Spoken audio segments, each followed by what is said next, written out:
Hello लोगोफोर, गिबियावनो आंनि चेनेलाव नोंथांमोनखौ बरायनाय जाबाय। आसा खालामो नोंथांमोना भिडिअखौ जोबजासिम नायलांगोन। बे भिडिअखौ लाबोनायनि मेन कारनानो जादों आं मोनसे क्लियारिफिकेसन लानानै फैदों। दाख्लै साननैनि सिगां आं मोनसे भिडिअ हगारदोंमोन रुपाहि दैमायाव शिवलिंग मोननायनि।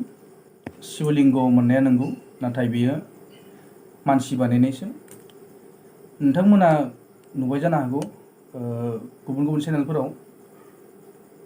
जिहेतु आं भिडिअ होनाय जाहैबाय नालाय, आं बेखौ नोंथांमोननि सेराव क्लियारिफिकेसन होनो फैदों। मोननायालाय नंगौ, शिवलिंगखौनो मोनदों, नाथाय बेयो मानसि बानायनायसो। मिथिनाय बायदिब्ला SSB, जोंनाव बेयाव रुपाहि खाथियाव SSB दङ।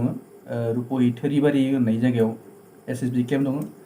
बिथांमोना बेयाव दैमायाव माने दोनफैनायमोन आरो बिसोरो गोदान बानायदो जाहैबाय। ओमफ्राय बे गोजामखाय बेखौ दैमायाव गारना दोनफैदों।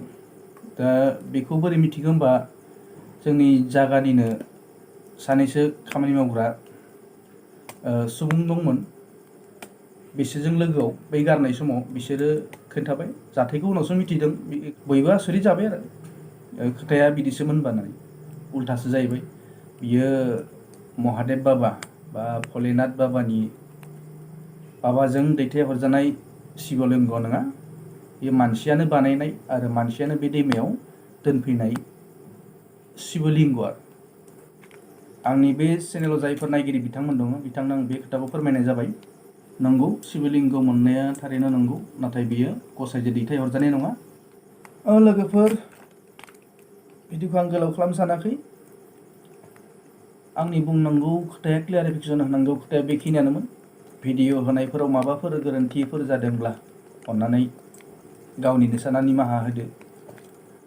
सोरबाफोर जुदि आंनि चेनेलाव गोदान फैदोंब्ला अन्नानै चेनेलखौ साबस्क्राइब खालामना होदो। लोगोसे भिडिअखौ मोजां मोनोब्ला लाइक खालामना होदो। जोबनायाव बयखौबो गोसो गोरबोनिफ्राय साबायखर जासिहरबाय आंनि भिडिअखौ नायनायनि थाखाय। गोजोन्थों।